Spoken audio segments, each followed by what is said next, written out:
La novia de un jeque multimillonario se queda completamente helada al ver a un niño de la calle sucio y desnutrido frente al lujoso hotel donde se hospedaban. Él, él se parece a tu heredero, susurra temblando, señalando al pequeño que pedía limosna con los pies descalzos. El jeque se voltea bruscamente. Sus ojos se abren de par en par al reconocer algo imposible en el rostro del niño y cae de rodillas en medio de la calle mientras las lágrimas recorren su rostro. Lo que descubre segundos después sobre la identidad real de ese niño destroza su corazón y cambia su vida para siempre.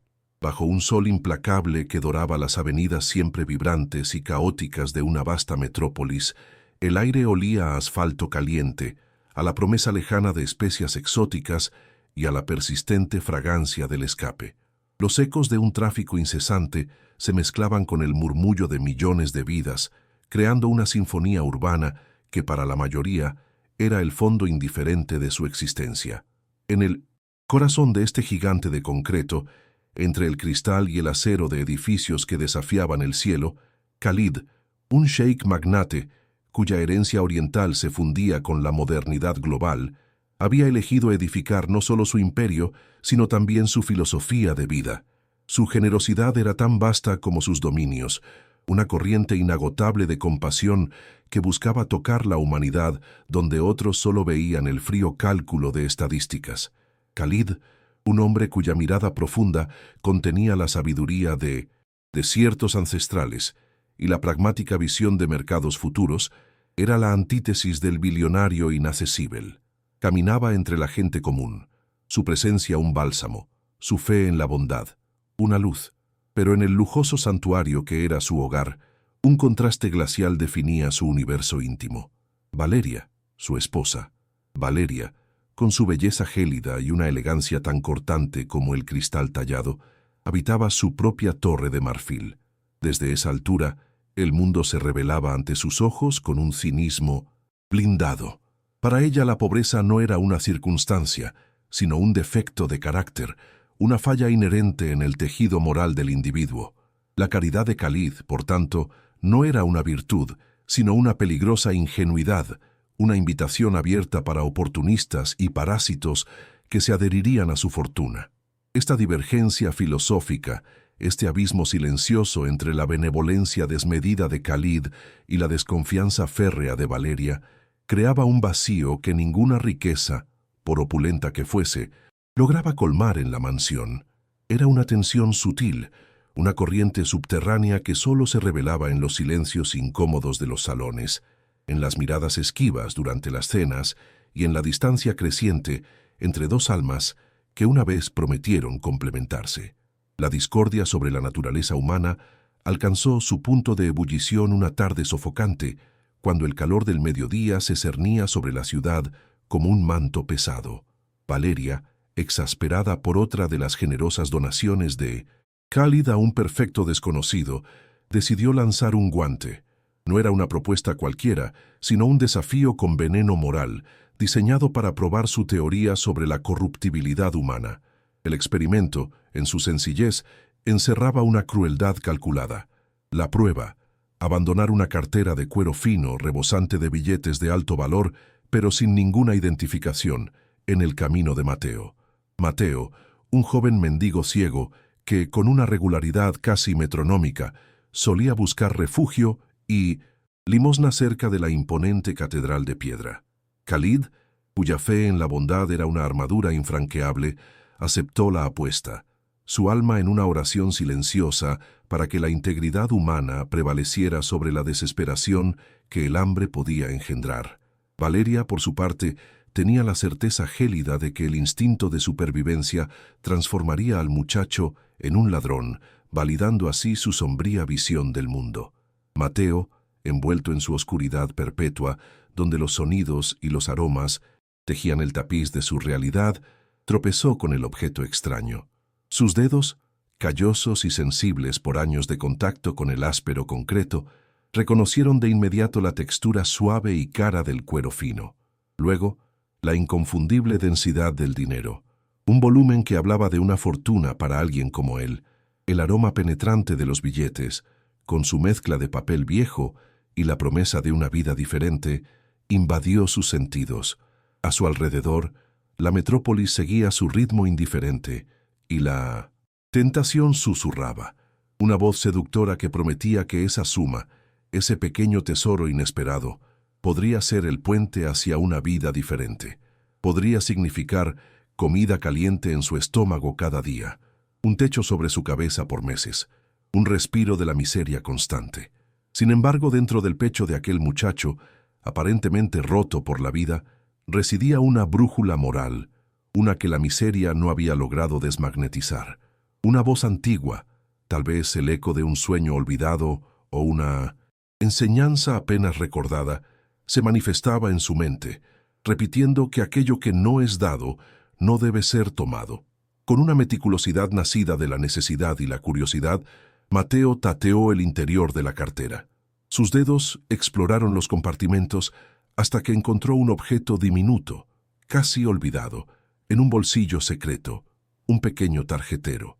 Sus yemas sensibles descifraron un relieve, un patrón que hablaba de un nombre, de una identidad, la posibilidad de huir, de desaparecer con... Aquel tesoro se desvaneció. En lugar de eso, apretó la cartera contra su pecho, una decisión forjada en la dignidad, determinado a encontrar a su dueño, guiado por los sonidos urbanos que ahora adquirían un propósito, y por la bondad intermitente de extraños que, con palabras amables le indicaban el camino, Mateo emprendió una odisea personal. La jornada de Mateo hacia el resplandeciente rascacielos de cristal donde Khalid mantenía sus oficinas fue una prueba de resistencia y fe. Cada paso era una victoria sobre peligros invisibles, sobre la hostilidad de una ciudad que no veía su ceguera, solo su miseria. Humillaciones tangibles se sucedían, empujones anónimos en la multitud, miradas de desdén que no podía ver, pero que sentía como punzadas, murmullos despectivos que laceraban su dignidad. Llegó al imponente edificio con su cuerpo sucio, exhausto, y con la esperanza ardiendo como una bragua en su corazón. Pero al intentar entrar, fue barrado con una violencia inesperada por la seguridad del lugar. Un guardia grande y truculento que solo veía un vagabundo perturbando la impecable fachada de la opulencia, lo empujó sin contemplaciones. El impacto hizo que los lentes oscuros de Mateo, remendados y ya frágiles, se espatillasen contra el reluciente suelo de mármol, su sonido seco resonando en el vasto lobby. El estrépito llamó la atención de Khalid y Valeria, quienes descendían en ese preciso instante por la gran escalera principal.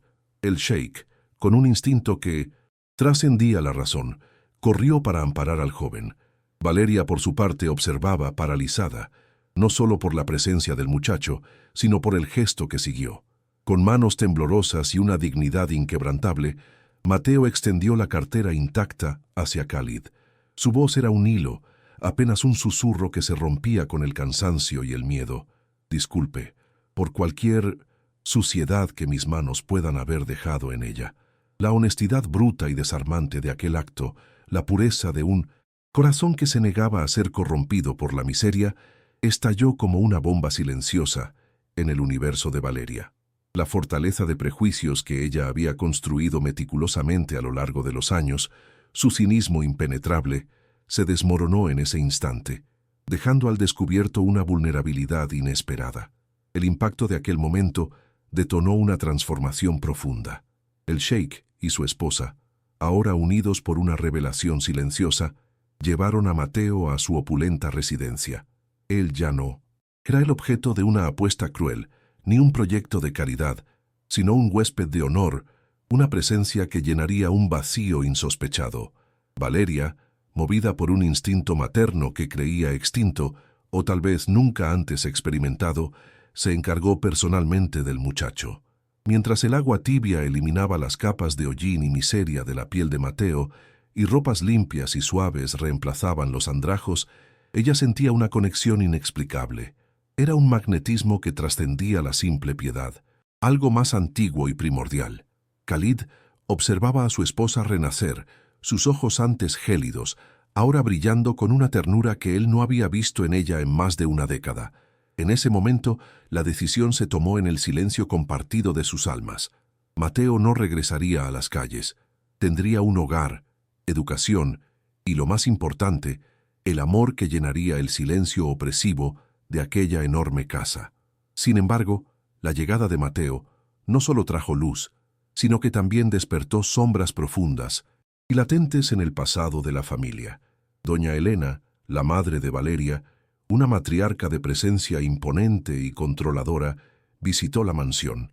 Su porte era el de una reina, pero su corazón, un archivo de secretos bien guardados.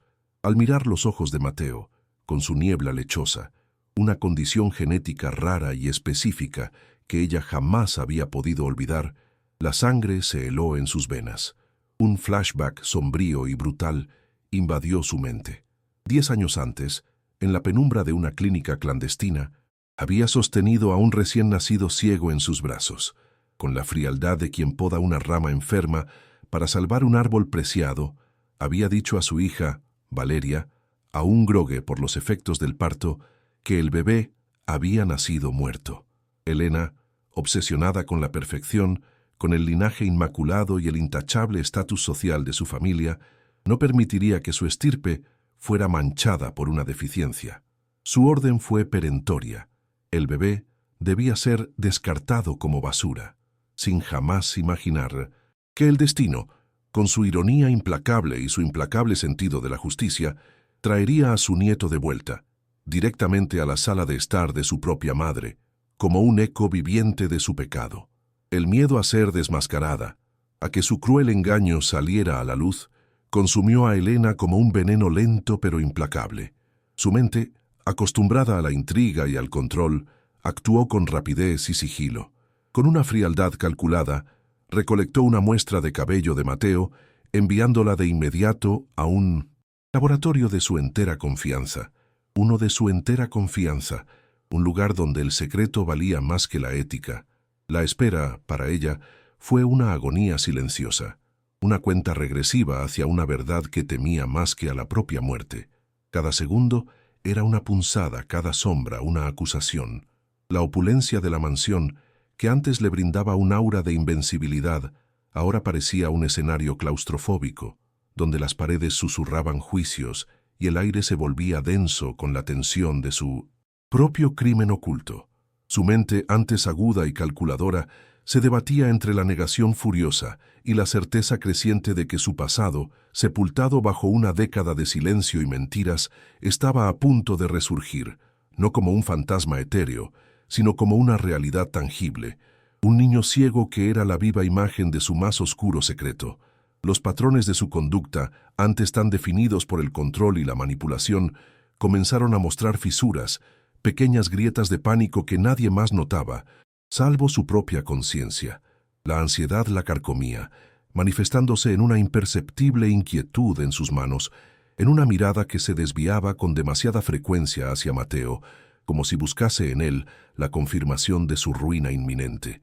La contradicción de su propia arquitectura emocional se hacía evidente. La misma mujer que había erigido una fortaleza de hielo para proteger su estatus, ahora se veía acorralada por las consecuencias de su frialdad. Su preocupación no era el dolor que había infligido, sino el castigo que tarde o temprano su sistema relacional le cobraría. El resultado del laboratorio llegó en un sobre sellado, blanco e inmaculado, pero para Elena, más oscuro que el abismo. Sus dedos temblaron al abrirlo, el papel crepitando como hojas secas bajo la fuerza de una verdad insoportable. Las palabras, frías y científicas, confirmaron su pesadilla. El ADN era compatible. Mateo no era un vagabundo cualquiera, era el hijo robado de Valeria y Khalid, el nieto que ella había condenado a la oscuridad y al abandono 10 años atrás. El shock, en lugar de paralizarla, catalizó una resolución gélida. La posibilidad de ser desmascarada, de ver su estatus y su reputación, meticulosamente construidos, desmoronarse ante los ojos de la sociedad y, lo que era peor, ante el juicio de su propia hija y la pérdida del acceso a la fortuna del yerno, era un escenario inaceptable.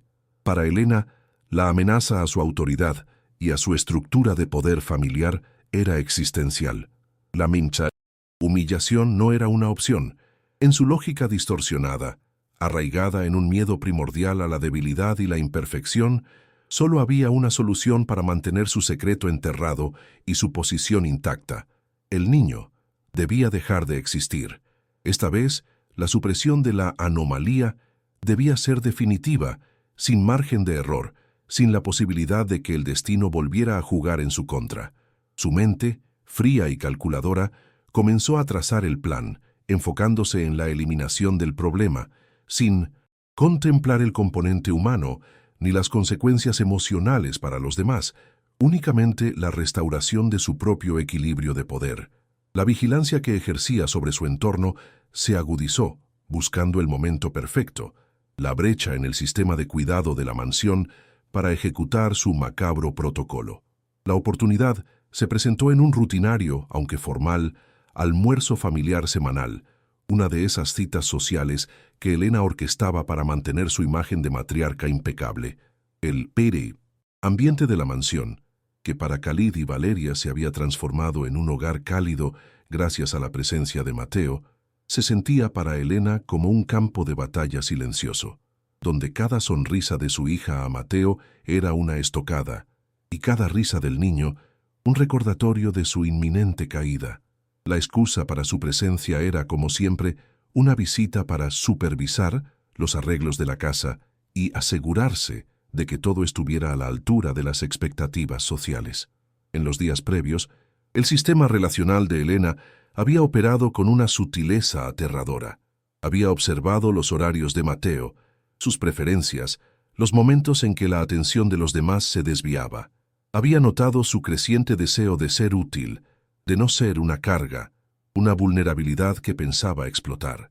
Se había ofrecido, con una sonrisa que no alcanzaba sus ojos, a preparar un postre tradicional, un mousse de mango y cardamomo, exquisito y aromático, una receta familiar que siempre deleitaba a todos, especialmente a los nuevos paladares.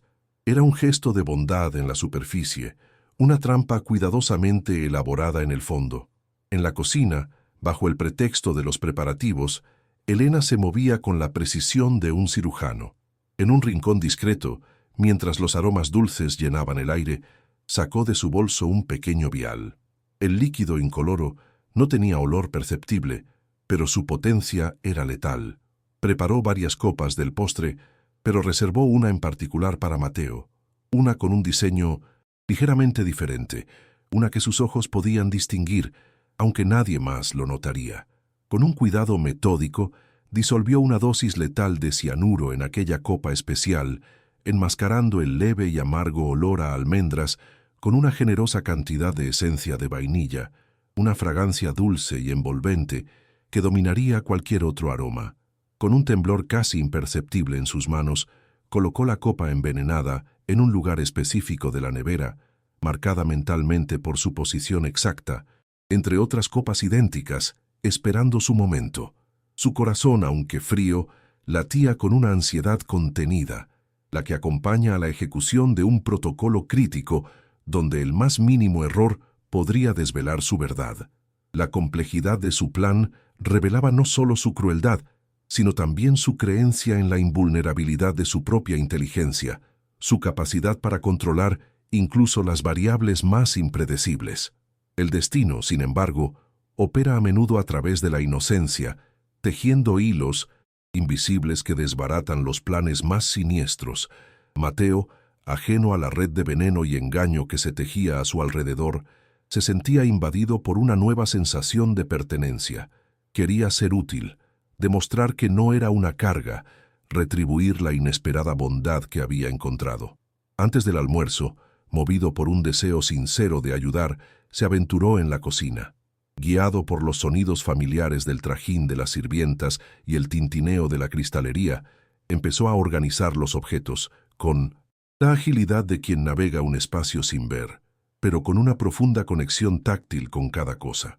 Sus manos, que antes solo conocían la textura rugosa de la calle, ahora se adaptaban con delicadeza a la suavidad de los paños de cocina y al frío pulido de los utensilios. Con una sonrisa, movió las copas de postre en la nevera, buscando la simetría perfecta que su mente percibía, sin saber que cada pequeño ajuste era un cambio fundamental en el destino.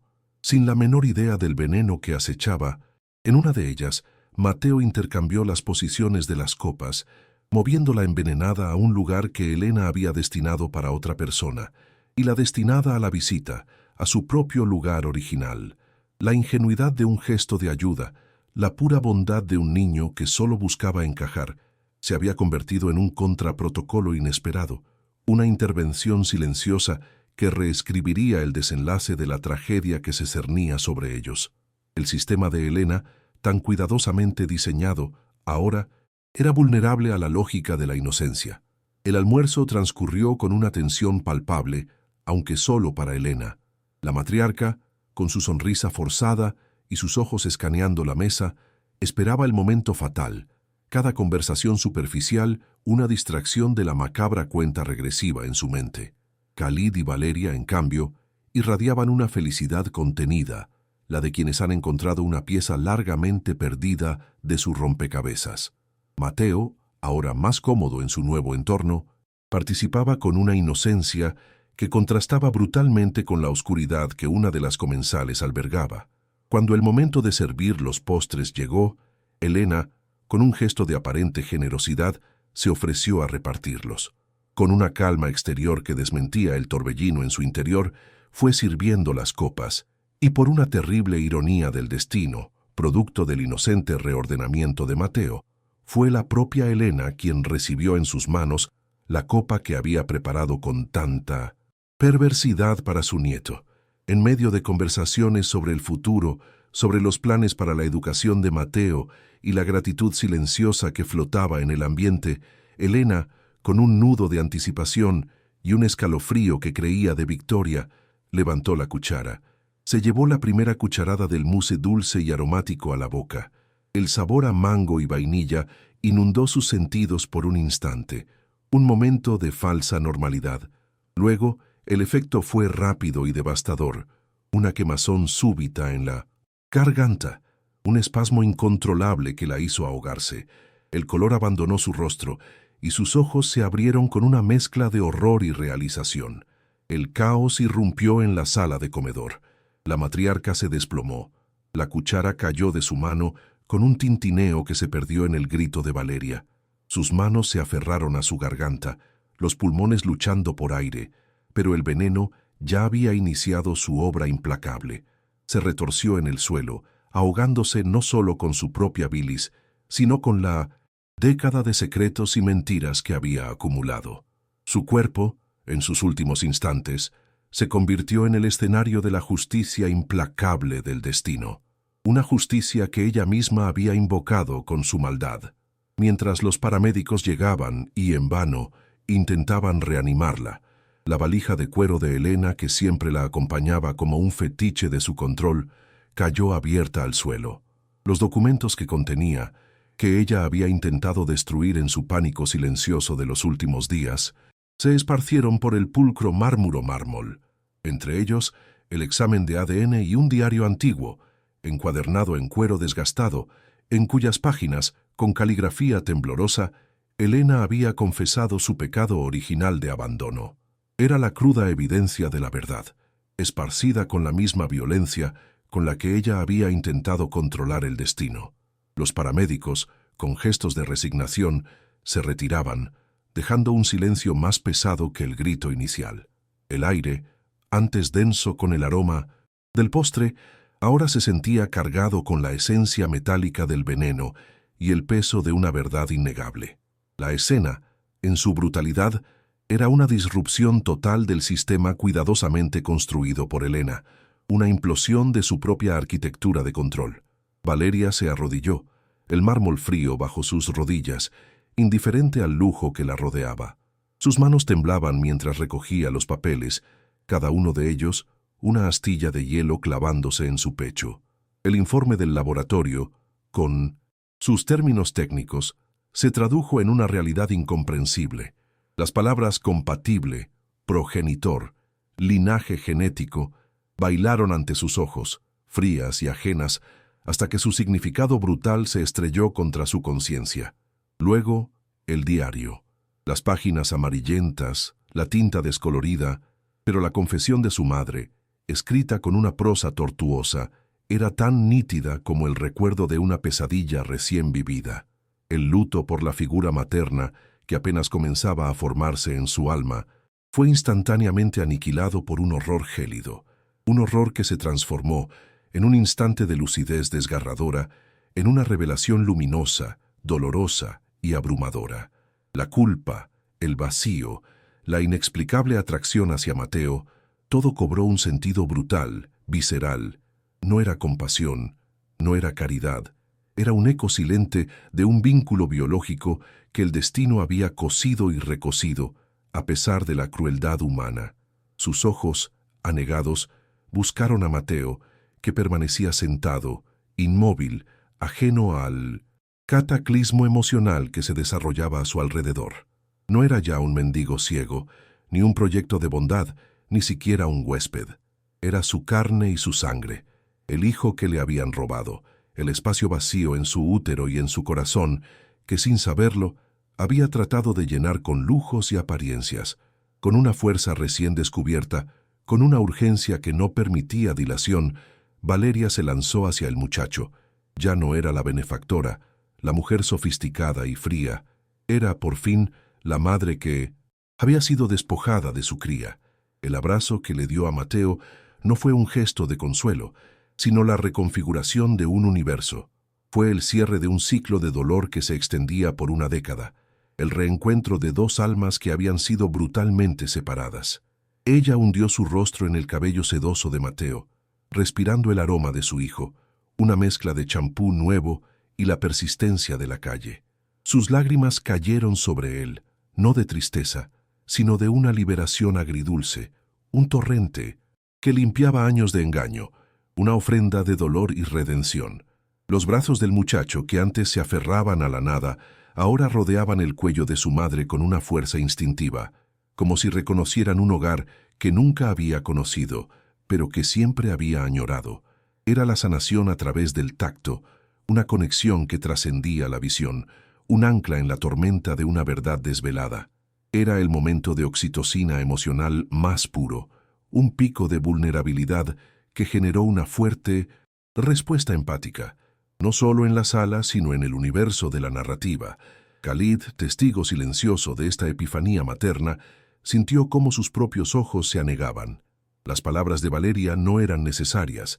El brillo en sus ojos, la forma en que sus manos se aferraban a Mateo, la curva de su espalda encorvada por el luto y el horror, lo decían todo. La generosidad que lo había impulsado a aceptar la apuesta de Valeria, la fe inquebrantable en la bondad humana que había definido su carácter, no solo había salvado a un joven mendigo de la oscuridad y la miseria, había resgatado a su propio hijo, a la carne de su carne, al futuro que creía perdido. La verdad, aunque brutal, era una bendición. La fortuna, que antes se medía en edificios y acciones, ahora se revelaba en la risa inexperta de Mateo, en el calor de su abrazo, en el milagro de una familia, finalmente, completa. El sistema disfuncional, que la madre de Valeria había intentado perpetuar, se desmoronaba ante la fuerza de un vínculo biológico y emocional inquebrantable. Los días siguientes a la revelación fueron un torbellino de emociones contenidas y acciones decididas. La mansión, antes un teatro de silencios y tensiones ocultas, ahora resonaba con el propósito de la sanación. Valeria, con una energía que asombraba a Khalid, se dedicó a Mateo con una intensidad que nunca había mostrado por nada ni nadie. Su cuidado iba más allá de lo físico, era un acto de amor y reparación. Cada baño, cada comida, cada lectura en voz alta se convertía en una ceremonia de reconexión.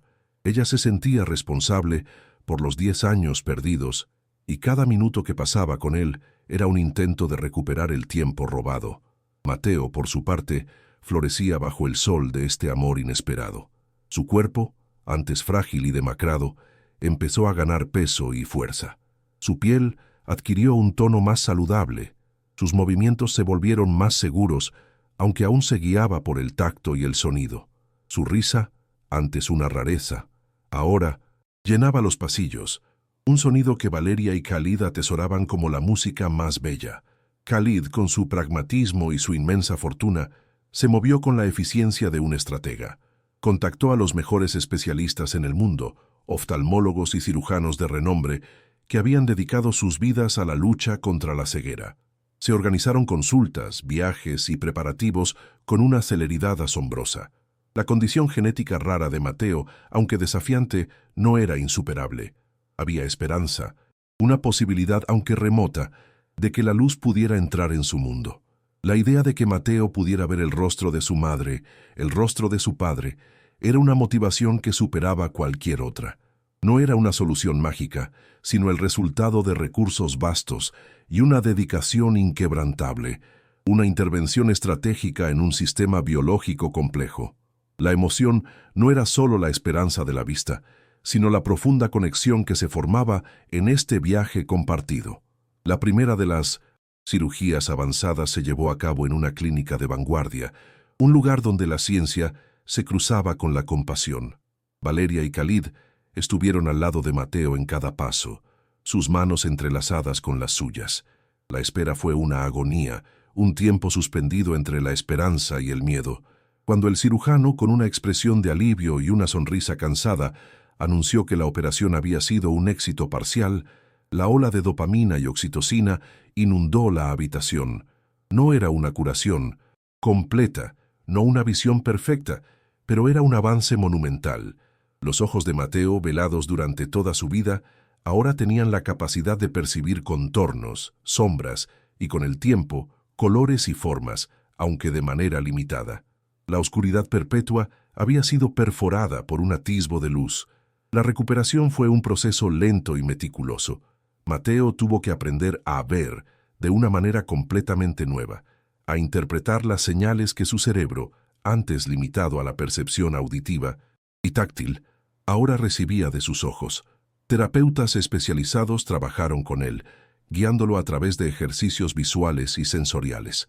Valeria estuvo a su lado, describiendo el mundo con palabras, traduciendo la belleza de una flor o el color de un cielo. Khalid, con la paciencia de un padre, le enseñó a identificar objetos, a diferenciar entre el oro y el bronce, entre la seda y el algodón, no por su tacto, sino por la forma en que la luz se reflejaba en ellos. El día en que Mateo vio sus rostros por primera vez fue un momento que grabó en la memoria colectiva de la familia. Fue en el jardín de la mansión, bajo un sol amable que filtraba sus rayos a través de las hojas de los árboles. Valeria y Khalid se sentaron frente a él, sus corazones latiendo con una mezcla de anticipación y miedo. Los lentes oscuros de Mateo fueron retirados. Sus ojos, antes opacos, ahora reflejaban una luz tenue. Parpadeó, frunció el ceño, sus labios temblaron, sus manos se alzaron, con una delicadeza inusual, para tocar los rostros de sus padres, como si el tacto pudiera confirmar lo que sus ojos apenas comenzaban a registrar. «Mamá», susurró, su voz un hilo apenas perceptible, pero cargado con el peso de una década de silencio y anhelo. Luego, sus ojos se posaron en Khalid, sus rasgos imponentes, su barba cuidadosamente recortada. «Papá», añadió, y una lágrima solitaria se deslizó por su mejilla, una lágrima de asombro y reconocimiento. No era una visión perfecta, pero era suficiente. Era el suficiente para ver los contornos del amor incondicional, la suficiente para sentir la conexión que había estado allí, invisible, pero siempre presente. La imagen de sus padres, borrosa y radiante, se imprimió en su corazón, el primer paisaje de su nuevo mundo. Era una victoria que trascendía la medicina, un triunfo del espíritu humano. El trauma del abandono, el silencio forzado, la invisibilidad social, todo comenzó a desvanecerse ante la claridad de esa imagen. El objeto simbólico, la cartera que había iniciado todo, ahora era solo un recuerdo lejano, su significado trascendido por la verdad que había desvelado. La familia, ahora completa y unida por este milagro, decidió que la tragedia de Elena había de transformarse en un legado de luz, una intervención sistémica que trascendiera su propia experiencia individual. La vasta fortuna de Khalid, antes dedicada a diversas empresas y filantropía más generalizada, ahora encontraba su propósito más profundo en la creación de una institución dedicada a la detección temprana y el apoyo integral para niños con deficiencias visuales congénitas y aquellos que, por circunstancias adversas, se encontraban en situaciones de vulnerabilidad extrema. No se trataba solo de donaciones monetarias, sino de la edificación de una arquitectura de cuidado, un sistema robusto diseñado para interceptar la desgracia antes de que se consolidara, un contrafuerte contra la indiferencia social y la crueldad disfrazada de pragmatismo. Valeria, cuyo cinismo había sido pulverizado por la redención y el reencuentro con su hijo, se convirtió en la fuerza motriz detrás de esta iniciativa. Su visión era tan aguda como su anterior desconfianza, pero ahora enfocada en la protección y la provisión de segundas oportunidades, no en la validación de la maldad. La transformación de su mirada hacia el mundo era evidente en la forma en que cada detalle del proyecto era meticulosamente planeado. Se hablaba de identificación temprana de vulnerabilidades ópticas, de protocolos de intervención psicomotoras y de ingeniería de soporte emocional para familias en riesgo, una terminología que reflejaba la precisión y la profundidad de su compromiso, lejos de la caridad superficial. El centro, que fue bautizado discretamente como el oasis de la mirada interior, se estableció en un terreno apartado, un santuario de esperanza lejos del bullicio de la metrópolis, pero accesible para quienes más lo necesitaban.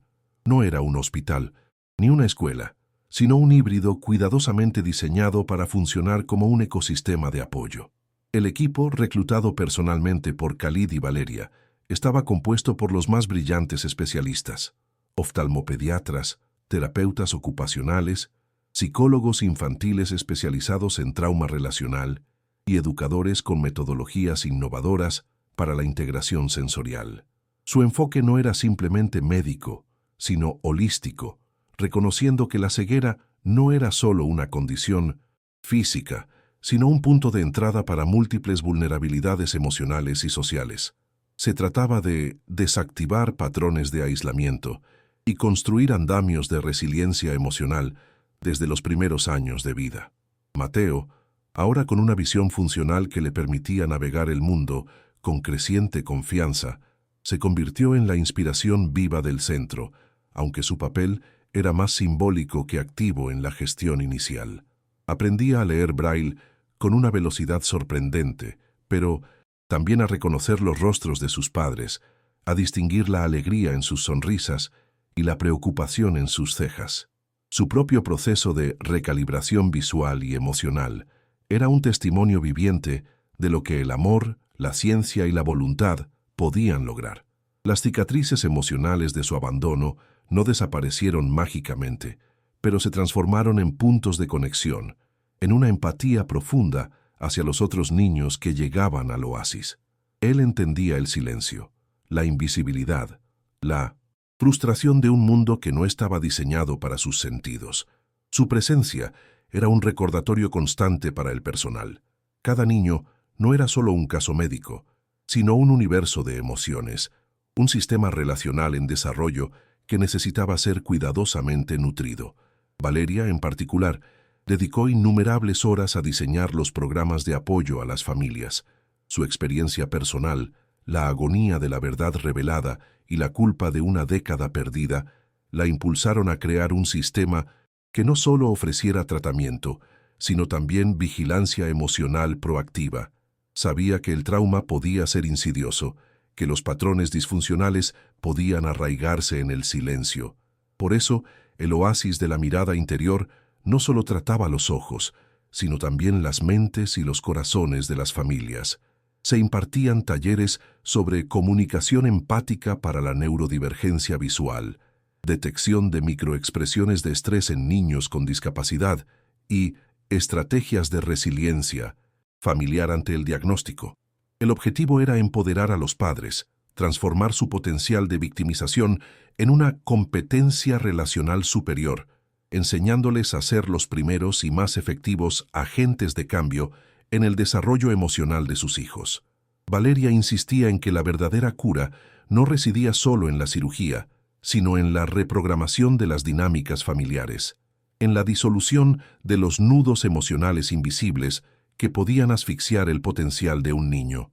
Khalid, por su parte, se enfocó en la sostenibilidad y la expansión del modelo. Su red de contactos globales se activó para asegurar financiamiento, no solo a través de donaciones, sino también mediante la creación de fondos fiduciarios y modelos de inversión ética que generaran ingresos continuos para la institución.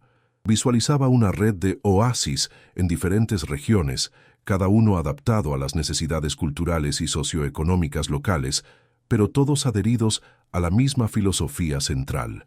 La bondad no era un acto pasivo, sino una intervención estratégica, una ingeniería inversa de la injusticia social y la negligencia emocional. Él mismo supervisaba la implementación de tecnologías de punta, desde dispositivos de asistencia visual hasta plataformas de telemedicina que permitían a los especialistas llegar a comunidades remotas. Su enfoque era optimizar el impacto de la compasión, transformar la fe en la humanidad en resultados tangibles y medibles, construyendo un legado de resiliencia y autonomía. La historia del oasis de la mirada interior se difundió lentamente, no a través de campañas de marketing ostentosas, sino por el boca a boca, por las transformaciones reales que se veían en cada niño, en cada familia que pasaba por sus puertas. Los testimonios no hablaban de milagros, sino de patrones de comportamiento restaurados, de vínculos familiares fortificados y de niveles de autonomía emocional alcanzados.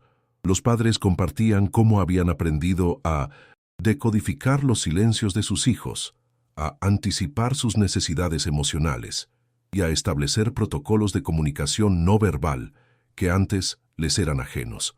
La narrativa que emanaba del centro era la de una ciencia de la conexión, donde la vulnerabilidad se convertía en un llamado al aprendizaje y la discapacidad en una oportunidad para redefinir el potencial humano. Valeria, al observar el florecimiento de Mateo y el impacto del oasis, reflexionaba a menudo sobre el brutal contraste con su madre, Elena. La memoria de Elena no era vilipendiada, sino analizada con una frialdad clínica, una autopsia emocional de su sistema de valores. Valeria entendía ahora que la crueldad de su madre no provenía de una maldad inherente y unidimensional, sino de un miedo patológico a la imperfección, de una obsesión por el control relacional y una incapacidad para procesar la vulnerabilidad en sí misma y en los demás. Elena había intentado optimizar su linaje a través de la eliminación de lo que percibía como una anomalía, una disrupción en su arquitectura de estatus. La tragedia de Elena no era la de una villana de cuento, sino la de un individuo atrapado en un paradigma disfuncional de superioridad, donde la apariencia y el control externo eclipsaban la humanidad y la conexión auténtica. Su muerte, un desenlace trágico pero también una intervención sistémica dramática, había liberado a Valeria de la influencia controladora y le había permitido construir un nuevo paradigma relacional basado en la empatía y la aceptación incondicional. En este nuevo capítulo, Khalid y Valeria no se convirtieron en salvadores de la familia en un sentido tradicional, sino en arquitectos de sistemas emocionales resilientes. Su fortuna, sus habilidades y su dolor personal se fusionaron en una metodología que buscaba replicar la sanación que ellos mismos habían experimentado. La historia de Mateo, el niño abandonado que regresó para ser su hijo, no era un cuento de hadas, sino un manual de ingeniería emocional sobre cómo el amor y la competencia relacional pueden desmantelar los sistemas de daño y cómo la vigilancia emocional constante es la clave para mantener la libertad y la conexión genuina. La visión de Mateo, aunque parcial, simbolizaba esta nueva claridad, la capacidad de ver más allá de la superficie, de percibir las verdades ocultas y de iluminar los caminos hacia la recuperación. El oasis no era solo un lugar de tratamiento, sino un laboratorio de autonomía emocional, donde cada historia de éxito era una prueba de que la resiliencia no es un atributo innato, sino una habilidad cultivada con diligencia y un acto continuo de voluntad. La familia, más allá de la sangre, se definía ahora por los lazos que elegían construir, por la compasión que actuaban y por el legado de luz que se comprometían a dejar. El mundo, aunque imperfecto, podía ser transformado, no por la magia, sino por una intervención humana deliberada y emocionalmente inteligente. La historia del oasis de la mirada interior no era solo la saga de un niño que recuperó la vista y encontró una familia, era la crónica de un despertar colectivo, una sinfonía de microvictorias tejidas en el telar de la resiliencia humana. La metodología de Khalid y Valeria trascendía la simple filantropía. Era una arquitectura de la esperanza, construida sobre los cimientos de su propia experiencia transformadora. Cada pasillo del oasis, cada aula, cada sala de terapia, estaba impregnado de la filosofía de que la verdadera sanación no reside en la ausencia de dolor, sino en la competencia para navegarlo. No se trataba de prometer una felicidad utópica, sino de equipar a cada individuo con las herramientas para construir una autonomía emocional duradera. Los relatos que emergían de este santuario eran la prueba viviente de que, incluso en las sombras más profundas, la luz de la conexión auténtica puede encontrar una grieta por donde colarse. Mateo, ahora un joven con la postura más erguida y la mirada más atenta, se convirtió en un faro silencioso para los otros niños que llegaban al centro. Aunque su visión no era perfecta, le permitía percibir el mundo en un tapiz de formas y colores, un contraste asombroso con la oscuridad perpetua que había conocido. Su empatía no era una emoción pasiva, era una brújula calibrada por su propia experiencia. Cuando un niño nuevo llegaba, tímido y asustado, Mateo se acercaba con la calma de quien ha habitado esos mismos miedos. No ofrecía palabras vacías de consuelo, sino la presencia de una comprensión profunda. Les hablaba de la melodía de los pasos en el pasillo, de la textura de la alegría en una risa, de cómo el silencio no es un vacío, sino un lienzo para tus propios sonidos internos. Les enseñaba a decodificar los susurros del viento y a encontrar la dirección en el eco de su propia voz. Su habilidad para traducir la experiencia sensorial en un lenguaje accesible se convirtió en una valiosa herramienta para los terapeutas, quienes observaban cómo su interacción creaba puentes emocionales donde la instrucción tradicional a menudo fallaba. Valeria, por su parte, supervisaba cada programa con la precisión de un estratega emocional. Había diseñado un protocolo de observación empática que enseñaba a los padres a ir más allá de los síntomas visibles. ¿Qué silencio revela una herida aún abierta?, preguntaba en sus talleres. ¿Qué patrón de evitación indica una necesidad no expresada? Instaba a los padres a ser detectives de las microexpresiones, a escuchar las anomalías en la cadencia de la voz de sus hijos, a identificar los gatillos emocionales ocultos que podían desestabilizar la frágil arquitectura de una nueva resiliencia. No permitía que el sentimentalismo diluyera la efectividad de la intervención. El amor sin competencia es ingenuidad, solía decir, con una voz que había perdido su gélida aspereza, pero conservaba su aguda claridad.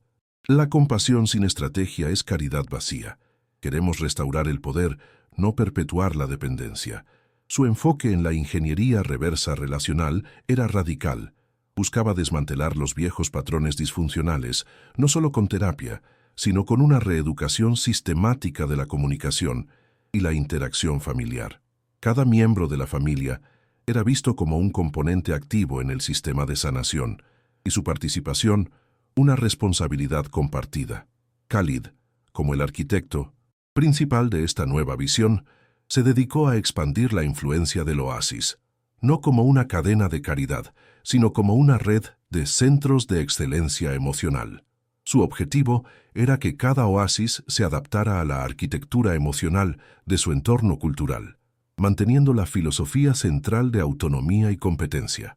Viajaba incansablemente, no para recaudar fondos de manera tradicional, sino para establecer alianzas estratégicas para la resiliencia. Compartía su historia, no como un drama personal, sino como un estudio de casos sobre la disrupción de sistemas disfuncionales. Su narrativa inspiraba a líderes comunitarios, a empresarios y a educadores a ver la vulnerabilidad no como una debilidad a ocultar, sino como un punto de entrada para la intervención estratégica. Desarrolló un modelo de mentoría de pares, donde las familias que habían completado el programa se convertían en agentes de cambio para los recién llegados, creando un ciclo virtuoso de apoyo y empoderamiento. La bondad es un algoritmo, explicaba Khalid a sus socios. Necesita datos, necesita un propósito claro y necesita una ejecución impecable para generar un impacto transformador. No era solo sobre dar, sino sobre enseñar a los demás a construir sus propios sistemas de apoyo, a decodificar sus propias necesidades y a fortalecer sus propias conexiones. En una ocasión, un evento se llevó a cabo en el oasis, una jornada de integración sensorial, donde los niños presentaban sus progresos a sus familias. Mateo, con una valentía que antes parecía impensable, subió al pequeño escenario. Ya no había rastro del muchacho que se arrastraba por las calles. Sus movimientos eran fluidos, su rostro, iluminado por una sonrisa que llegaba a sus ojos, imperfectos pero llenos de vida. Con una delicadeza asombrosa, tocó una pieza musical en un pequeño arpa, una melodía que había compuesto él mismo, un tejido de sonidos que evocaba el silencio de su pasado y la eclosión de su presente. La música no era solo bella, era una traducción emocional, un puente entre su mundo interior y el de su audiencia. Después de la melodía, habló, su voz ahora firme, aunque con un matiz de la vulnerabilidad que lo había definido. Antes, dijo, mis manos sentían la aspereza del concreto, la indiferencia de la multitud. Mis oídos solo captaban el ruido, el caos. Pero ahora, mis manos sienten la vibración de estas cuerdas, la textura del cariño en el abrazo de mis padres. Mis oídos escuchan no solo el sonido, sino la historia detrás de él, la intención, la conexión. Miró directamente a la multitud, y aunque no podía ver cada rostro con total claridad, su mirada abarcaba a todos. A veces necesitamos perder nuestra voz antes de descubrir lo que realmente tenemos que decir, recitó, la frase temática que Valeria había acuñado resonando en el aire. No era solo una repetición, era una encarnación. Y la oscuridad no es un final, es una oportunidad para aprender a ver con el corazón, a escuchar con el alma. Es donde el sistema más profundo de nuestra humanidad se revela. El público, compuesto por padres, terapeutas y otros benefactores, no aplaudió de inmediato. Hubo un silencio de validación, donde cada palabra de Mateo parecía calar hondo en sus propias experiencias de vida.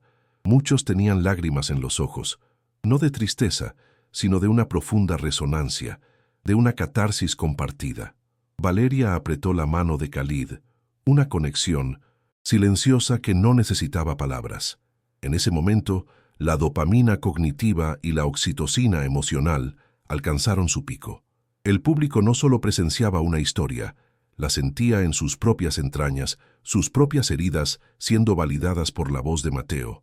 La creencia en la bondad, en la resiliencia, en la posibilidad de una segunda oportunidad, se reafirmaba. No era una fe ciega, sino una fe forjada en la evidencia de la transformación. La honestidad brutal de Mateo al reconocer su pasado y la sabiduría con la que lo reinterpretó ofrecía una metodología emocional para sus propias luchas. Era la prueba de que el sufrimiento no era debilidad, sino un catalizador para la fuerza, y que la vulnerabilidad, cuando se abraza con valentía, se convierte en la mayor fuente de conexión. La historia de Mateo se había convertido en un protocolo vivo de sanación, una demostración tangible de que los sistemas de daño pueden ser desmantelados y reconstruidos con una arquitectura de Ginodisi, amor y competencia. La frase temática, repetida por Mateo, no era un mero adorno literario, era la clave de descifrado para las experiencias de la audiencia. Les invitaba a una introspección. ¿Dónde habían perdido ellos su voz? ¿Qué verdades habían permanecido en silencio en sus propias vidas? La atmósfera de la sala no era de pena, sino de profunda inspiración. Era la sensación de que, si Mateo, un niño ciego abandonado, podía encontrar su voz y su luz, ellos también podrían. La esperanza no. Era un deseo pasivo, sino un impulso activo a la acción, una invitación a la autovigilancia emocional en sus propias vidas. El objeto simbólico de Mateo, la cartera, que ahora era una pieza decorativa en la oficina de Khalid, se había transformado en un recordatorio tangible de la honestidad y la integridad que había desatado una cascada de eventos, culminando en este momento de revelación colectiva. Pero la jornada de transformación no estaba exenta de los desafíos inherentes a cualquier sistema vivo. El oasis, aunque un bastión de esperanza, también se enfrentaba a la resistencia, no de enemigos externos, sino de la inercia cultural, de la dificultad de romper con patrones arraigados de pensamiento. Algunos padres, inicialmente reacios a la observación empática y a la reingeniería relacional, esperaban soluciones rápidas y mágicas.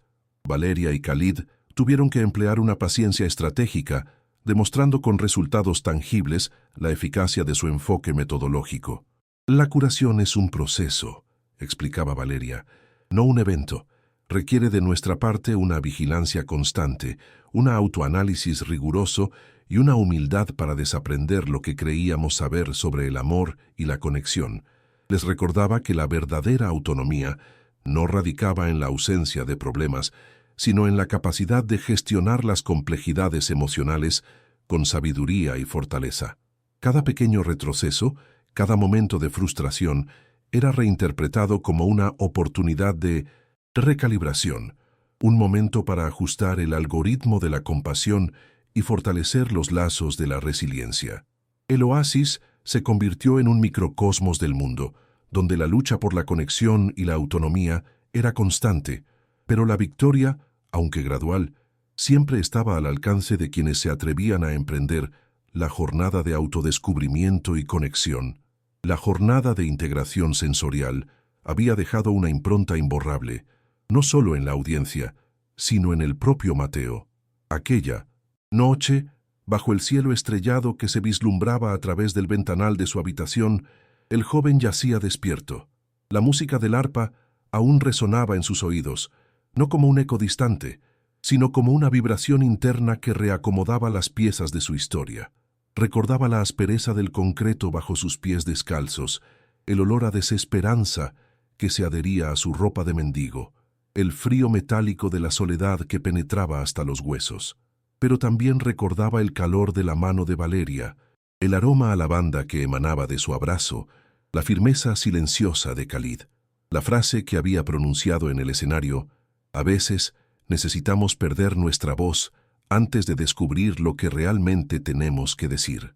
Ahora se sentía como una verdad descubierta por sí mismo, no como algo aprendido de otro. Era su propia voz, su propia revelación. La dopamina cognitiva de comprender su viaje se mezclaba con la oxitocina emocional de sentirse amado y visto. Los días se transformaron en semanas. La familia había regresado a la mansión.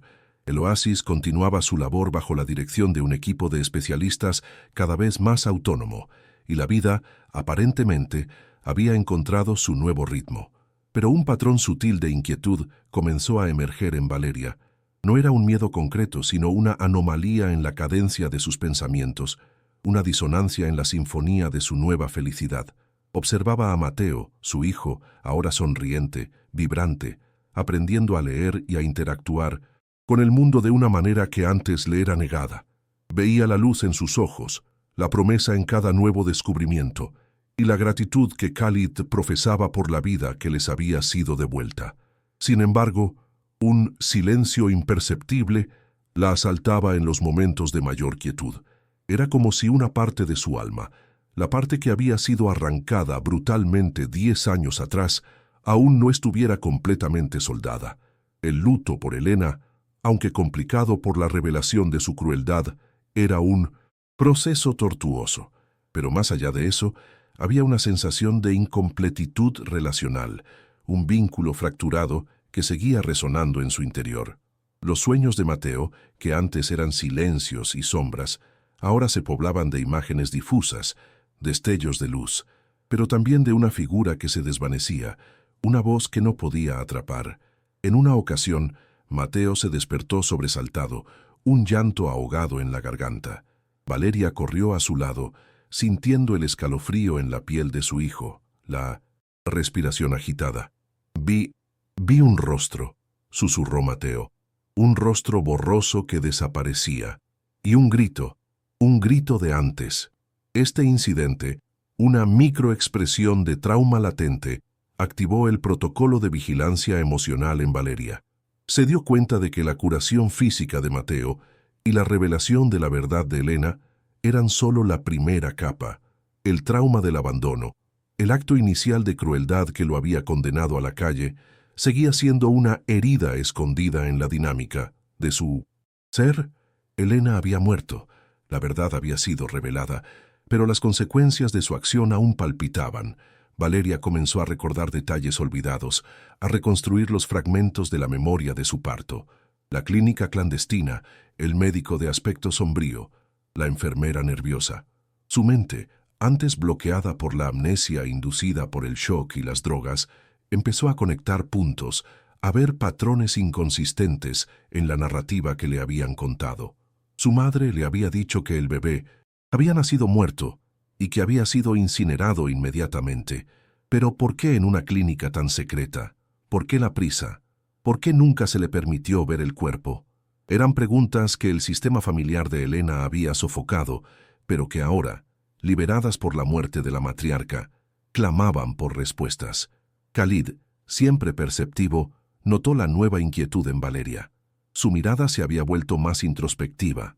Su sonrisa, aunque presente, no alcanzaba la profundidad de antes. ¿Qué pensamientos te asaltan, mi amor?, preguntó una tarde mientras paseaban por el jardín, el aire perfumado con jazmines. Valeria dudó. Luego, con una vulnerabilidad que no había mostrado desde la noche de la revelación de Mateo, compartió sus dudas. Siento que falta algo, Khalid. Una pieza del rompecabezas. La verdad de Mateo está aquí, pero no la verdad completa de su abandono. Hay sombras en mi memoria, y en los sueños de Mateo. Un grito, una voz. Khalid la escuchó con la paciencia de un sabio.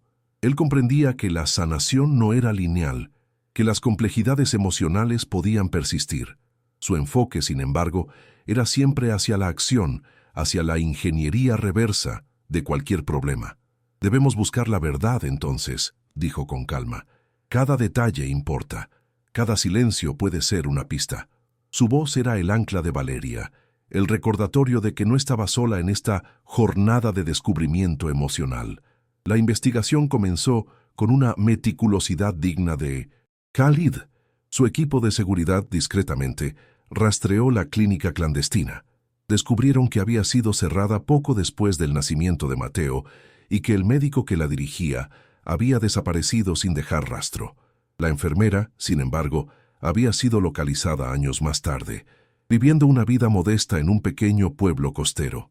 Era una mujer de unos 50 años, de mirada cansada y manos temblorosas, que había intentado enterrar su pasado bajo una capa de anonimato. Contactarla no fue fácil, pero el poder de Khalid era inmenso. Una tarde la enfermera, cuyo nombre era Sofía, fue discretamente llevada a la mansión. Sentada en uno de los lujosos sillones, parecía una figura diminuta y frágil, aplastada por el peso del pasado. Valeria y Khalid la recibieron en un salón privado, lejos de la mirada de Mateo. La atmósfera era tensa, cargada con la expectación de una verdad por desvelar. Sofía, al ver el rostro de Valeria, se descompuso. Las lágrimas comenzaron a correr por sus mejillas, arrastrando años de culpa y silencio. «Lo siento», sollozó apenas audible. «Lo siento mucho. Fui débil. Tu madre era una fuerza. Me amenazó con arruinar mi vida, con quitarme a mis propios hijos». Reveló que Elena, obsesionada con la discreción, no solo había ordenado el abandono de Mateo, sino que había insistido en que el bebé fuera llevado a un orfanato distante, donde no pudiera ser rastreado. El médico, un hombre codicioso y sin escrúpulos, había aceptado la orden a cambio de una suma considerable, pero la enfermera, Sofía, conmovida por la fragilidad del recién nacido ciego, había desobedecido parcialmente la orden de Elena. En lugar de abandonarlo en el orfanato, que sabía que era un lugar frío y sin corazón, lo había dejado en los escalones de la catedral, un lugar donde creyó que la bondad de los extraños le daría una oportunidad, un acto de compasión desviado, una pequeña subversión al sistema de crueldad de Elena. Ella había envuelto a Mateo en una manta, suave, y había deslizado en ella una pequeña medallita con un grabado de la Virgen y la inicial M. M. de Mateo, susurró Sofía. Era lo único que podía hacer, un acto de perdón para mi propia alma. Valeria escuchó el relato con el corazón en un puño. La verdad era más brutal de lo que había imaginado, pero también contenía un pequeño resquicio de luz. La enfermera Sofía, con su acto de desobediencia, había sido un ángel disfrazado, una figura ambivalente que, a pesar de su miedo, había sembrado una semilla de bondad. La historia del abandono de Mateo no era un evento simple, era un sistema de eventos interconectados, donde cada acción, cada omisión, tenía un peso. La culpa sistémica se extendía más allá de Elena, pero también la resiliencia sistémica había actuado a través de Sofía. En ese momento, Valeria sintió una oleada de oxitocina emocional, no solo por la conexión con la verdad, sino por la comprensión de la complejidad de la bondad humana, de las pequeñas victorias morales incluso en medio de la oscuridad. La narrativa de víctima y victimario se disolvía en la de interconectividad humana, donde incluso la debilidad podía dar origen a la salvación. La historia de la medallita, la inicial M, era un objeto simbólico latente, una prueba física de una conexión que el destino había resguardado. La siguiente tarea de Valeria fue la más delicada. ¿Cómo revelar esta nueva capa de verdad a Mateo? ¿Cómo explicarle que su madre, su abuela y una enfermera habían estado involucradas en una red de secretos y mentiras que lo habían llevado a la calle? La competencia relacional de Valeria fue puesta a prueba. Decidió que la verdad debía ser contada con la máxima transparencia, pero con un enfoque de validación emocional. No se trataba de culpar, sino de comprender.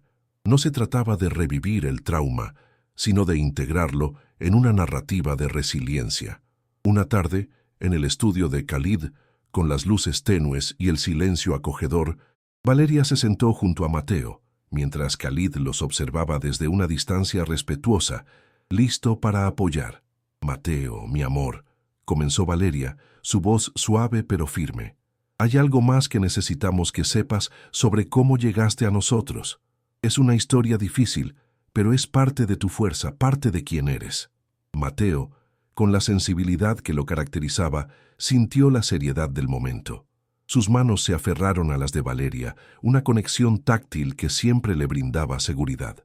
Valeria le contó la historia de la enfermera Sofía, de la medallita con la inicial M, de la desobediencia silenciosa que había salvado su vida de un destino peor. Mateo escuchó, sus pequeños dedos trazando inconscientemente los relieves en la palma de su madre. La imagen borrosa de la enfermera, que ahora le era descrita, se fusionaba con el grito y la voz de sus sueños. No era una historia de maldad pura, sino de miedo, de debilidad humana y de un pequeño, pero crucial, acto de bondad en medio de la oscuridad.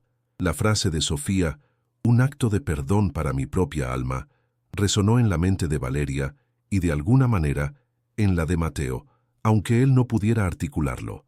La complejidad de las motivaciones humanas, la dualidad entre la cobardía y la compasión, se revelaba ante el niño, no como un juicio, sino como un aprendizaje profundo sobre la arquitectura emocional del mundo. Cuando Valeria terminó de narrar, el silencio se adueñó de la habitación, un silencio cargado de las verdades recién reveladas. Mateo no lloró ni se enfureció. En cambio, levantó su pequeña mano hacia su pecho, justo donde la medallita con la M había estado tantos años atrás, una herida que, aunque invisible, su cuerpo recordaba. «La siento aquí», susurró, sus ojos apenas enfocando el rostro de su madre. «La siento», como un latido. Valeria, con el corazón apretado por una oleada de oxitocina, se inclinó y lo abrazó de nuevo, sintiendo cómo los pequeños hombros de su hijo temblaban. Ligeramente. Khalid, que había sido un observador silencioso y atento, se acercó, su mano fuerte y cálida reposando en la espalda de Mateo. No pronunció palabras vacías. Su presencia era un ancla, la materialización del sistema de apoyo que habían construido. Era una intervención conectiva, no a través de la retórica, sino de la presencia incondicional. En los días subsiguientes, Mateo comenzó a manifestar un cambio sutil pero profundo. Sus sueños, aunque aún con figuras borrosas, ya no, estaban cargados del mismo terror. La voz de Sofía, esa mujer que había arriesgado tanto por él, se había convertido en un faro en su subconsciente. Comenzó a dibujar, a pintar, no con la precisión de un ojo completamente sano, sino con la intensidad de quien traduce las emociones en colores y formas. Sus pinturas eran un tapiz de luces y sombras, de figuras abstractas que evocaban la sensación de ser rescatado, de ser visto. La dopamina cognitiva de comprender su propia historia, de integrar las piezas de su pasado en una narrativa de resiliencia, lo impulsaba a explorar nuevas formas de expresión. Valeria, observando este florecimiento, comprendió que la curación de Mateo no era una ausencia de cicatrices, sino la transformación de esas cicatrices en una fuente de fuerza, en un punto de conexión. Mientras Mateo exploraba su nueva identidad a través del arte, Valeria y Khalid continuaron su ingeniería inversa de la red de abandono. Sofía, la enfermera, a pesar de su miedo, arraigado, se había convertido en una aliada improbable, una pieza clave en su sistema de contravigilancia, con la promesa de protección y un apoyo económico que le permitiría vivir sin miedo a las represalias, ya que Elena había muerto, pero el médico cómplice seguía desaparecido. Sofía reveló detalles cruciales. El médico, cuyo nombre era Dr. Alonso, no solo había abandonado a Mateo en los escalones de la catedral, sino que también había falsificado innumerables registros en la clínica clandestina. Elena había pagado una suma exorbitante para asegurar su silencio y la absoluta desaparición de cualquier rastro del bebé. La enfermera recordaba una conversación en la que Elena, con su frialdad habitual, había exigido que el rastro de su nieto fuera totalmente disuelto del sistema, una frase que resonaba con la lógica de un estratega que elimina una variable indeseable. Khalid activó a su equipo global. El doctor Alonso era un fantasma, pero los fantasmas dejan huellas. A través de 1900, una intrincada red de inteligencia y análisis de datos financieros lograron rastrear transacciones inusuales que lo conectaban con una pequeña isla en el Caribe, donde vivía bajo una identidad falsa, operando una clínica de bajo perfil. No era una coincidencia arbitraria. Era el resultado de una investigación relacional meticulosa, de seguir los patrones de la corrupción hasta su origen. Khalid entendía que la justicia, para ser completa, no era solo la revelación, sino la rectificación. La competencia relacional no terminaba en la sanación interna, se extendía a la corrección de los sistemas externos que habían permitido el daño. El encuentro con el doctor Alonso fue orquestado con una precisión quirúrgica. Khalid, acompañado por Valeria, viajó discretamente a la isla. No buscaron venganza, sino respuestas y, más importante, una rendición de cuentas que cerrara definitivamente el ciclo de mentiras. El doctor Alonso, ahora un hombre envejecido y cínico, fue sorprendido en su clínica. Su reacción inicial fue de negación furiosa, una cascada de excusas sobre órdenes superiores y circunstancias imposibles. Pero Khalid, con su mirada penetrante, no permitió que el flujo de palabras distorsionara la verdad. «Usted no fue una víctima, doctor», dijo Khalid con una voz que era acero envuelto en seda. «Usted fue un cómplice. Usted eligió el camino de la ganancia sobre la vida de un niño. Y por esa elección hay consecuencias». Fue Valeria quien le presentó el protocolo de la PTINAN, ¿verdad? Mostró fotos de Mateo, ahora un joven vibrante, pero con la historia de su abandono escrita en sus ojos. Le habló de la ceguera, de las calles, de la década de vida que le había sido robada. El doctor Alonso, que había creído que su crimen estaba perfectamente enterrado, se vio acorralado por la evidencia irrefutable, no solo física, sino emocional. La vigilancia emocional de Valeria, su capacidad de proyectar la historia de Mateo con una autenticidad devastadora, desmanteló la fortaleza de negación del médico. No lo humilló, pero expuso la contradicción íntima en su carácter. el vacío moral que había elegido. El doctor Alonso finalmente se derrumbó. No por remordimiento, sino por el miedo a la exposición, al escrutinio, a la pérdida de su último refugio. Confesó todo, no solo el abandono de Mateo, sino una serie de otros crímenes, de falsificaciones y negligencias médicas que había cometido a lo largo de los años, todas destinadas a preservar la reputación de sus clientes más influyentes. Era un sistema disfuncional que se revelaba por completo, no un acto aislado. La confesión del doctor Alonso, grabada y documentada, no se hizo pública de inmediato. Khalid y Valeria optaron por una estrategia más mesurada, una intervención estratégica, que no buscaba el sensacionalismo sino la justicia sistémica. El doctor Alonso fue arrestado por las autoridades locales bajo la acusación de múltiples delitos, lo que le valió una condena a prisión por un periodo de 15 años, una punición proporcional que desmanteló su impunidad. Pero para Khalid y Valeria, el verdadero cierre no era la cárcel, sino la rectificación del daño. Utilizaron la información obtenida para identificar a otras víctimas del doctor Alonso, otras familias que habían sufrido pérdidas o traumas debido a sus acciones y que habían sido silenciadas por el miedo o la manipulación. No solo se ofrecieron a compensarlas, sino que les brindaron el apoyo del oasis, transformando su dolor en una oportunidad de sanación y empoderamiento. La dopamina cognitiva de la justicia se mezclaba con la oxitocina emocional de la redención colectiva. Esta fase de la historia marcó un nuevo nivel de compromiso para Khalid y Valeria. El oasis de la mirada interior dejó de ser solo un centro para la discapacidad visual y se convirtió en una arquitectura de restauración de la justicia, una institución dedicada a investigar y reparar los patrones de injusticia social y la negligencia relacional en todas sus formas.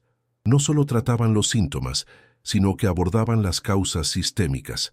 Valeria, con su agudeza renovada, se especializó en forense emocional, desarrollando metodologías para detectar patrones de manipulación invisible y decodificar narrativas falsas, que a menudo ocultaban el sufrimiento.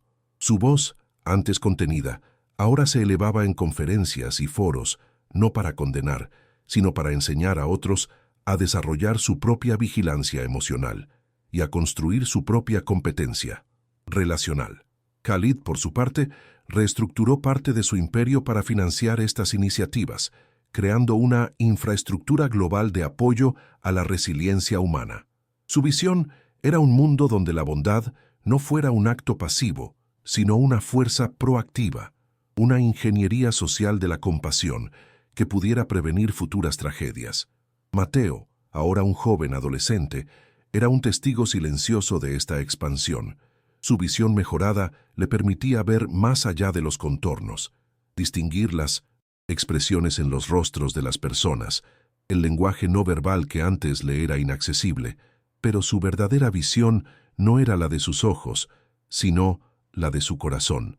Su trauma no había desaparecido, pero se había transformado en una empatía profunda, una capacidad de conectar con la vulnerabilidad de los otros niños que llegaban al oasis. Se convirtió en un mentor informal, un agente de cambio de pares, que les hablaba no solo de lo que veía, sino de lo que sentía, de cómo el silencio puede ser un refugio y una prisión, de cómo la luz puede encontrarse incluso en la más profunda oscuridad. Él era la encarnación viva de la frase temática: a veces necesitamos perder nuestra voz antes de descubrir lo que realmente tenemos que decir. Y ahora, su voz era un testimonio poderoso, una guía para aquellos que aún buscaban la suya.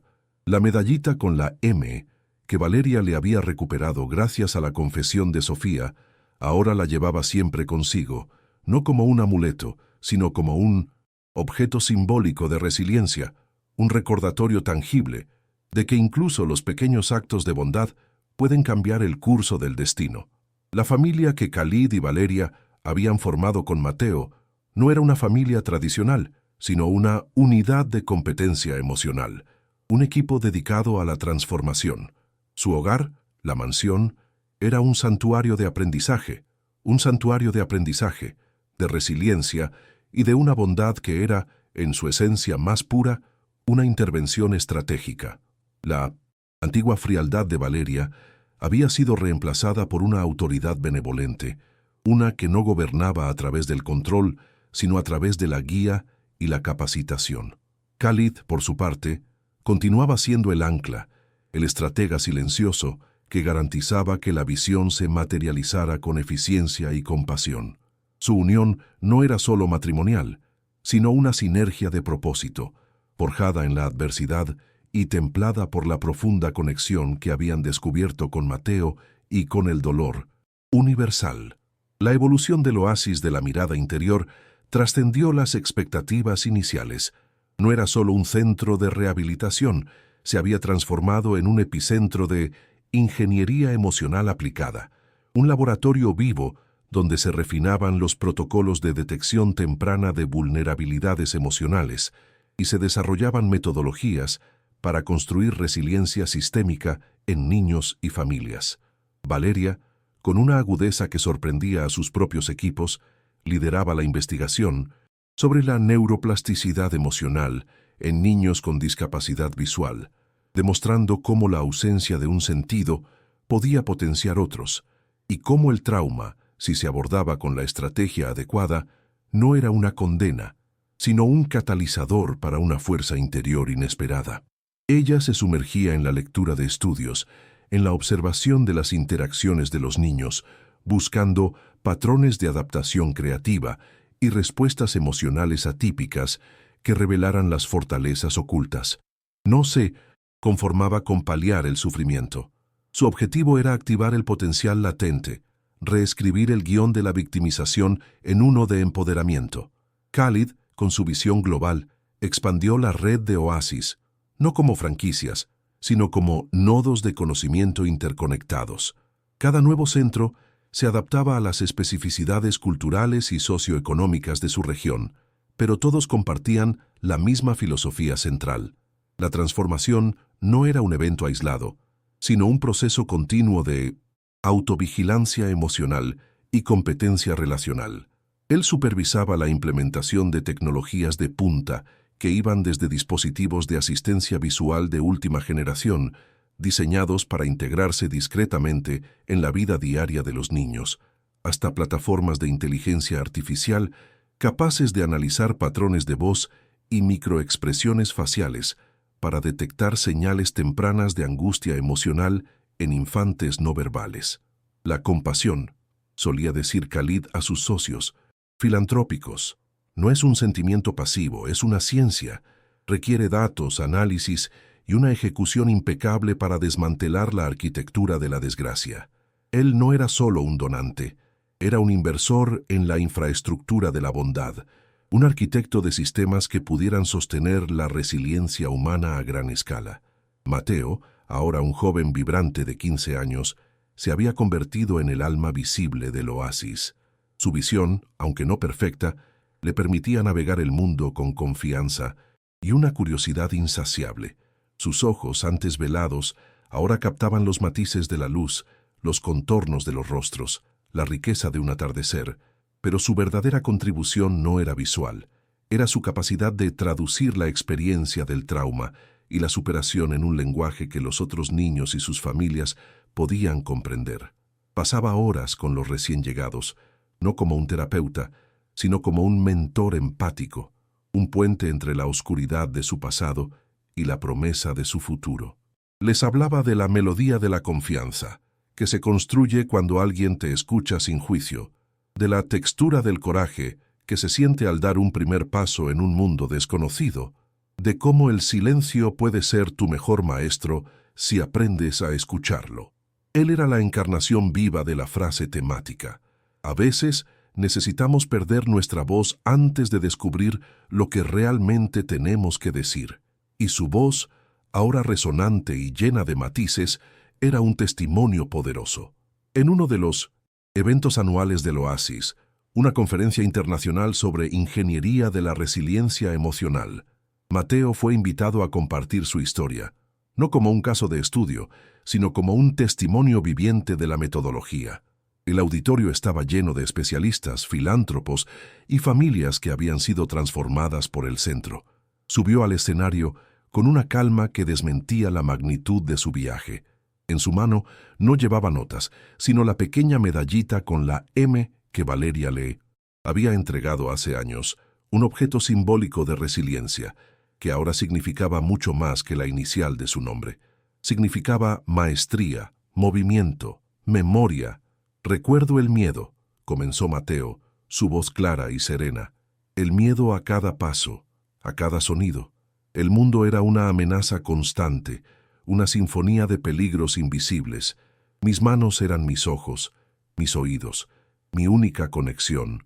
La calle me enseñó la humildad, la dignidad en la escasez, pero también me enseñó que la invisibilidad puede ser una prisión más profunda que cualquier oscuridad». Hizo una pausa. Su mirada, que ahora captaba las expresiones individuales de la audiencia, se detuvo en Khalid y Valeria, sentados en primera fila.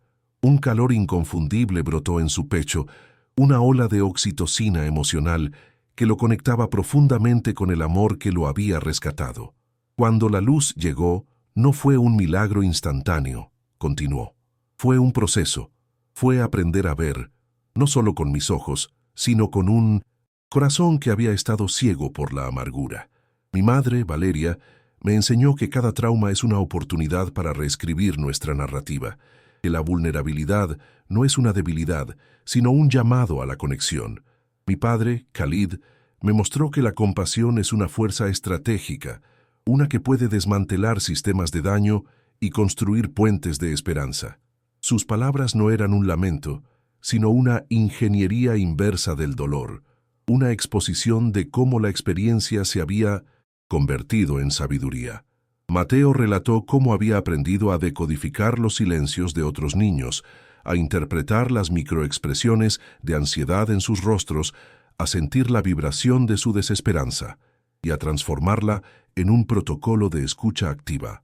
Habló de la importancia de la autovigilancia emocional, de cómo la sanación no significaba la ausencia de cicatrices, sino la integración de esas cicatrices en una historia de fuerza. «La medallita que llevo», dijo, levantando la pequeña joya para que todos la vieran, «me recuerda a la enfermera Sofía, una mujer que, a pesar de su miedo, hizo un pequeño acto de bondad. Ese acto fue la semilla, y esa semilla floreció en este oasis, en estas familias, en esta nueva forma de ver el mundo. A veces la bondad se muestra más fuerte que cualquier veneno», recitó, la frase temática resonando con una fuerza renovada, un eco de la justicia que había prevalecido. El impacto en el auditorio fue profundo. No hubo aplausos frenéticos, sino un silencio de validación, un asentimiento colectivo de comprensión. Muchos tenían lágrimas en los ojos, no por la tristeza de la historia de Mateo, sino por la profunda resonancia con sus propias batallas, sus propias búsquedas de voz y significado. La dopamina cognitiva, de comprender la metodología de la resiliencia, se mezclaba con la oxitocina emocional de la conexión humana compartida. El público se sentía validado en sus propias luchas, inspirado por la evidencia tangible de que la bondad, la estrategia y la autenticidad podían, de hecho, vencer a la crueldad y la indiferencia. Mateo no había solo contado su historia, había ofrecido una metodología emocional para que cada persona en la sala pudiera aplicar en su propia vida. Después de su presentación, la frase de Mateo se convirtió en un mantra en el oasis. Valeria la integró en los programas de mentoría, animando a los padres a reflexionar sobre sus propias voces perdidas y cómo recuperarlas para guiar a sus hijos. Khalid la citaba en sus reuniones, usándola como un recordatorio de que la verdadera innovación radicaba en la empatía estratégica. La historia de Mateo no era solo la de un niño, sino la de un sistema de transformación que se replicaba en cada familia atendida. Su trauma se había convertido en una fuente de competencia relacional superior, su ceguera, en una metáfora de una visión más profunda, y su abandono en la fundación de un legado de luz y conexión. El oasis de la mirada interior no prometía finales felices sin esfuerzo, sino una autonomía emocional, cultivada a través de la vigilancia constante, la autoanálisis rigurosa y la voluntad inquebrantable de sanar y conectar. La historia de la familia de Khalid, Valeria y Mateo se había convertido en un faro, demostrando que incluso en la oscuridad más profunda, la luz puede encontrar su camino, si se le da la oportunidad de ser vista, escuchada y comprendida con el corazón. La expansión del oasis de la mirada interior continuó a un ritmo constante, pero siempre medido, bajo la dirección meticulosa de Khalid y Valeria. Cada nuevo centro no era una réplica exacta, sino una adaptación contextualizada, diseñada para integrar los principios de la ingeniería emocional aplicada en las particularidades culturales y sociales de cada región. No buscaban una universalidad simplista, sino una universalidad de principios que permitiera a la compasión florecer en diferentes suelos. Valeria se enfocó en la formación de líderes locales, empoderándolos con la metodología de la vigilancia emocional y la competencia relacional superior. Creó programas de capacitación que enseñaban no solo técnicas terapéuticas, sino también habilidades para decodificar los patrones sistémicos de la comunidad, para identificar las narrativas invisibles de trauma y para desarrollar protocolos de intervención culturalmente sensibles. Su objetivo era crear agentes de cambio que pudieran sostener la transformación desde dentro, sin depender de una supervisión constante externa. Khalid, por su parte, aseguró la sostenibilidad a largo plazo a través de la creación de un fondo de dotación global, una arquitectura financiera para la resiliencia. Se asoció con universidades de prestigio para establecer cátedras de neurociencia de la compasión y diseño de sistemas relacionales, garantizando que la investigación y el desarrollo de nuevas metodologías pudieran continuar evolucionando. La benevolencia sin conocimiento es un barco a la deriva, declaraba en sus discursos, pero la ciencia sin corazón es una máquina sin alma. Necesitamos una síntesis, una ingeniería de la compasión que sea tan rigurosa como cualquier otra disciplina.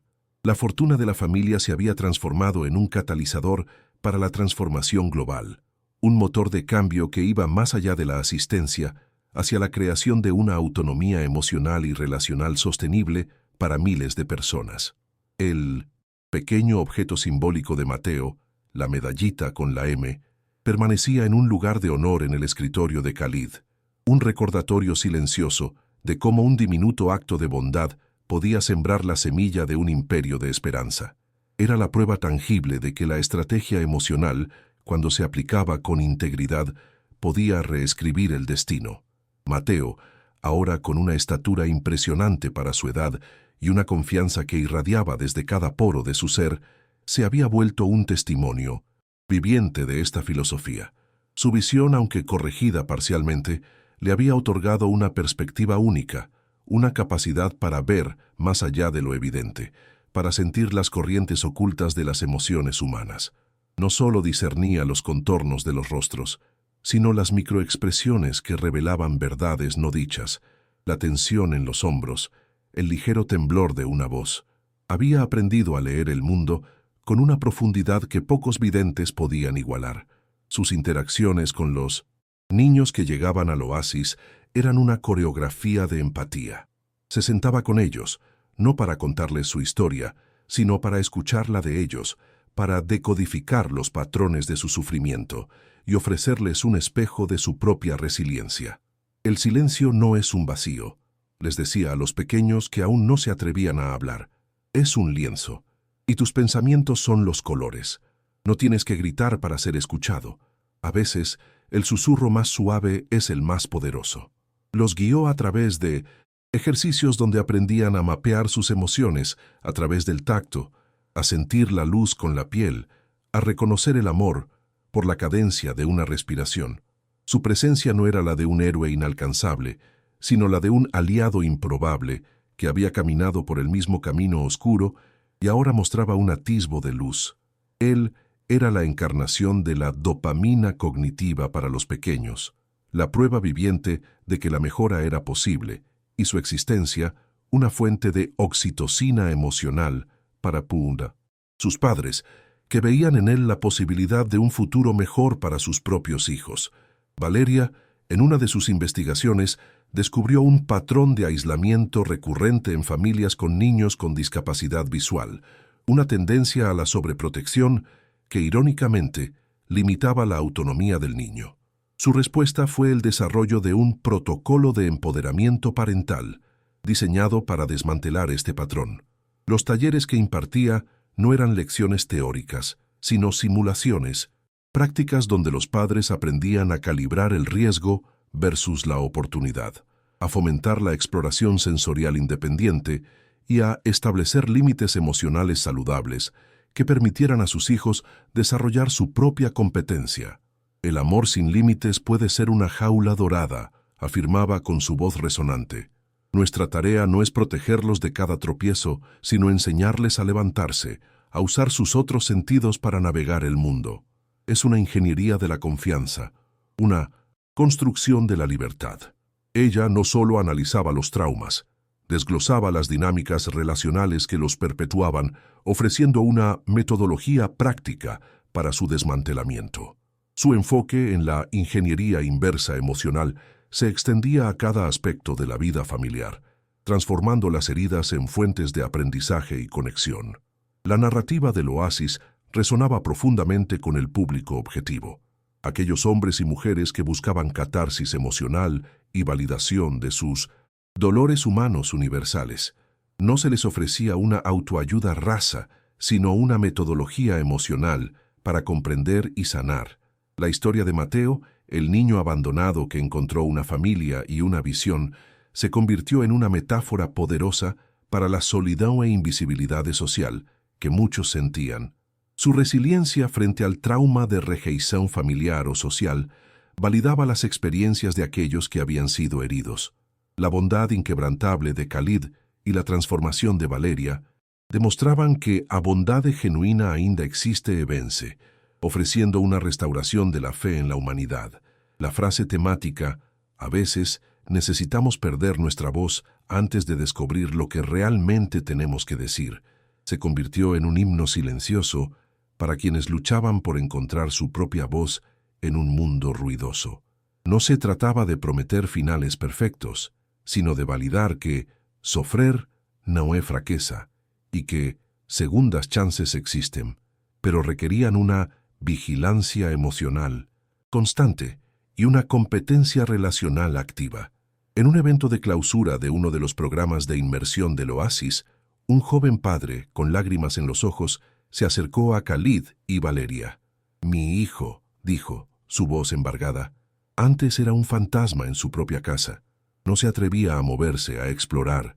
Nosotros, sin darnos cuenta, lo habíamos encerrado en nuestro propio miedo. Sus talleres, Valeria, su enfoque en la exploración sensorial, en la competencia, no en la compasión vacía, lo cambiaron todo. Él no se curó mágicamente. Aprendió a vivir, a sentir, a ser. Vio a Mateo y vio la posibilidad. Ahora, él es un explorador. La gratitud de este padre no era una emoción pasiva, era la validación de la metodología, la prueba tangible de que la ingeniería emocional del Oasis estaba produciendo resultados que trascendían las expectativas. Este tipo de testimonios eran la retroalimentación crucial que Khalid y Valeria utilizaban para refinar sus protocolos de intervención, asegurándose de que cada programa fuera tan efectivo como empático. La familia de Mateo no solo había encontrado su propósito, había construido un sistema que permitía a otros encontrar el suyo, un legado que se tejía día a día con cada vida transformada. La historia de Elena, aunque trágica, no era olvidada. Valeria la usaba no para vilipendiarla, sino como un estudio de caso clínico sobre las consecuencias de la incapacidad para procesar la vulnerabilidad y la obsesión por el control relacional. En sus seminarios explicaba cómo Elena, en su intento de proteger el linaje de la imperfección, había creado un sistema disfuncional que se autodestruyó. La crueldad no siempre nace de la maldad pura, enseñaba Valeria, sino del miedo disfrazado de lógica, de la incapacidad de enfrentar nuestra propia humanidad imperfecta. La ausencia de empatía es una falla sistémica, no solo una falla moral. Y el precio de esa falla es siempre más alto de lo que imaginamos. Este análisis, aunque crudo, resonaba con la audiencia, ofreciendo una interpretación cerebral de la dinámica familiar que muchos reconocían en sus propias vidas, sin juzgar, sino ofreciendo una ruta hacia la comprensión y la liberación. La fortuna de Elena había sido devorada por su propia oscuridad, pero el legado de su maldad había sido reingenierizado por Khalid y Valeria en un sistema de luz y conexión, una transformación alquímica de la tragedia en esperanza. El oasis de la mirada interior se erigía, pues no como un monumento a la caridad, sino como un faro a la ciencia de la conexión humana, una prueba tangible de que la bondad, cuando se imbuía de estrategia y conocimiento, podía desmantelar los sistemas de daño y construir una arquitectura de resiliencia inquebrantable. La familia, más allá de la sangre, se definía por los lazos que elegían construir, por la compasión que actuaban y por el legado de luz que se comprometían a dejar.